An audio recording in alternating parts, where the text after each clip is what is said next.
Welcome to Time News Studios.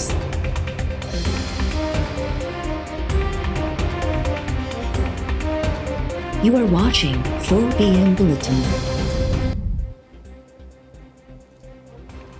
Opposition जी वज़ीर आज़म तरफ़ां महफ़ूज़ रस्तो घुरण जी दावा। एक अहम शख्सियत जो वज़ीर आज़म इमरान ख़ान ऐं अपोजिशन लीडर शहबाज शरीफ़ खे पैगाम ज़रियनि मूजिबि मुतहिदा अपोजिशन जे इजलास में इंकिशाफ थियो आहे त वज़ीर आज़म महफ़ूज़ रस्तो घुरियो आहे।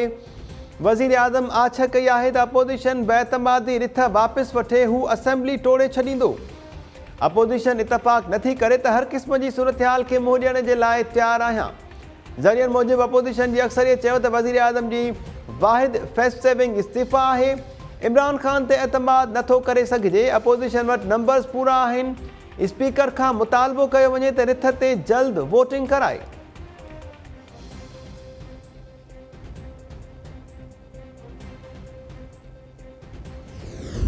हम तो कोशिश करेंगे कि लीडर ऑफ अपोजिशन बात कर ले, उसके बाद हम कहेंगे कि सर गुज़िश्ता रात की मुलाकातें भी हुई हैं और सुनने में आया कि अपोजिशन से भी कोई बातचीत हुई है, तो क्या कोई मामला सेटल डाउन होने की तवक्को है? हम तो खुल के कह रहे हैं कि हमने वोट ऑफ नो कॉन्फिडेंस डाला है, इस्तीफा दे दें, तो फिर अगर किसी बात पे उसको बात करनी है तो बात भी कर लें। रावलपिंडी से किसी की बातचीत हुई है अपोजिशन से? मुझे नहीं अपोजिशन मुतहिदा मुझे पता नहीं है बात का, और एनआरओ हम नहीं देंगे। शायद जी काउंटिंग आज कराने का डिमांड करेंगे कि आज ही काउंटिंग हो जाए, कोशिश करेंगे। शाह साहब अगर पिंडी से कोई राब्ते होते हैं तो अपोजिशन इमरान ख़ान इस्तीफ़ा ॾेई घर हलियो वञे, उन खां पोइ जंहिंसां बि ॻाल्हाइणु चाहे त ॻाल्हाए सघे थो।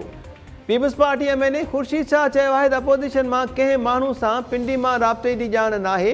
बेतमादी रिथ ते वोटिंग थिए या इमरान ख़ान इस्तीफ़ा ॾेई हलियो वञे, अॼु कोशिशि कंदासीं त अपोजिशन लीडर जे ख़िताब बाद असेंबलीअ में रिथ ते वोटिंग कराई वञे। एनआरओ न ॾींदासीं।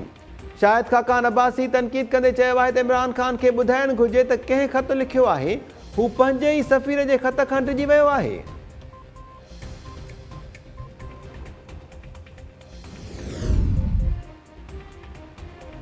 अपोजिशन जो मुबैना ख़त जे मामले ते क़ौमी सलामती बाबति पार्लियामानी कमेटी जे इजलास में शिरकत करण खां इनकार। शहबाज शरीफ़ जी सदारत हेठि अपोजिशन जे गॾियल इजलास दौरान कमेटी जे इजलास में शिरकत न करण जो फ़ैसिलो। कमेटी जो इजलास अॼु शाम जो तलब थियल। स्पीकर असद कैसर अपोजिशन जे पार्लियामानी अॻवाननि खे इजलास में शिरकत जी दावत ॾिनी हुई।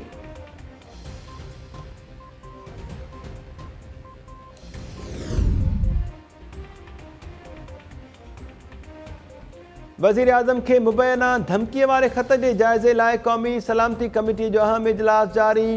वज़ीर आज़म इमरान ख़ान जी सदारत हेठि कमेटी जे इजलास में नेवल चीफ ऐं आर्मी चीफ सूधो DGISI बि शरीक। परॾेही वज़ीर शाह महमूद कुरैशी, वफ़ाक़ी वज़ीर परवेज़ खटक, शेख रशीद ऐं ॿिया बि इजलास में मौजूद। ज़रियनि जो चवणु आहे त कमेटी जे मेंबर्स खे मुबैना धमकीअ वारे ख़त बाबति ब्रीफिंग ॾिनी पई वञे।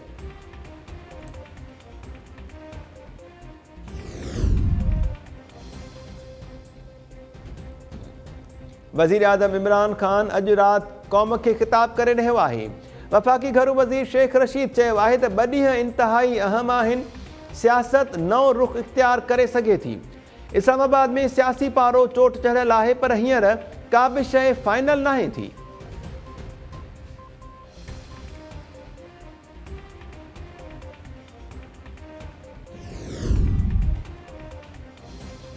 वज़ीर आज़म ख़िलाफ़ बेतमादी रिथ ते बहस लाइ क़ौमी असम्बलीअ जो अहम इजलास थोरी देरि में शुरू थियण वारो। अपोजिशन लीडर शहबाज शरीफ़ रिथ ते बहस जी शुरूआत कंदो। अपोजिशन खे क़ौमी असम्बलीअ में 199 मेंबर्स जी हिमायत हासिल।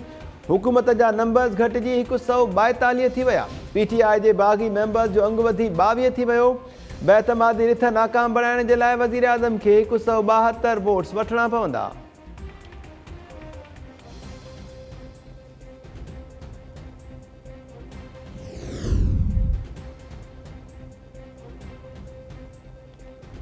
अमेरिका पाकिस्तान में बेतमादी रिथ वारे मामले में किरदार खां लातालुकी ज़ाहिर करे छॾी।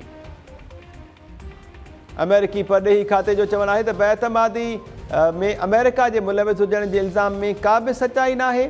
पाकिस्तान में जारी सूरत हाल ते नज़र आहे। पाकिस्तान जे आइनी अमल जो एहतराम ऐं कानून जी हुकुमरानी जी हिमायत कयूं था।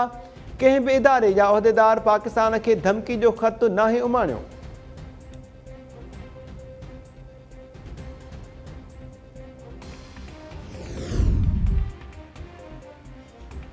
शहीद नाज़िम जोखियो जो खून माफ़ थियण बाद पीपल्स पार्टी MNA जाम करीम दुबई मां कराची पहुची वियो। कराची एयरपोर्ट ते सूबाई वज़ीरनि जाम अब्दुल करीम जी आजियां कई। Sindh high court People's Party MNA जे 11 अप्रैल ताईं उबूरी ज़मानत मंज़ूर कंदे खेसि 1 लख रुपयनि जा मुचलका जमा कराइण जो हुकुम ॾेई छॾियो। FIA ज़रियनि जो चवणु आहे त हाई कोर्ट मां ज़मानत मिलण ते जाम करीम खे गिरफ़्तार न कयो। जाम अब्दुल करीम वज़ीर आज़म ख़िलाफ़ बेतमादी रिथ ते वोट कास्ट कंदो। शहीद नाज़िम जोखियो जी बनी शीरीन जोखियो जाम करीम ऐं जाम अवेस खे मुड़ुस जो खून माफ़ कंदे केस तां हथु खयों हो।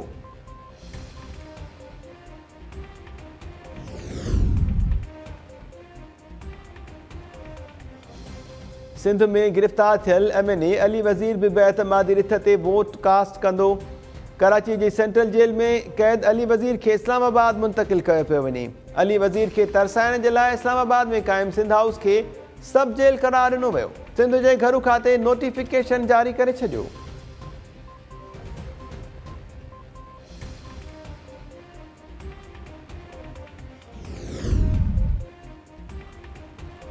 नून लीग 9 इंतज़ामी यूनिट्स जे क़याम ते मुतफ़िक़ आहे, पर इहो समूरनि स्टेक होल्डर्स जी मुशावरत सां ई थींदो।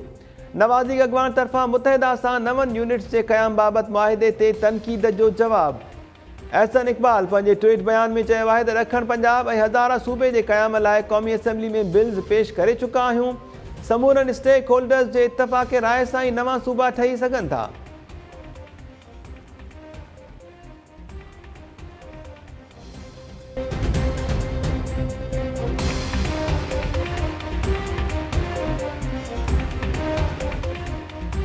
अस्सलाम वालेकुम नाज़रीन, टाइम न्यूज़ में अव्हांखे भली कार चऊं था। मां आहियां महताब अली।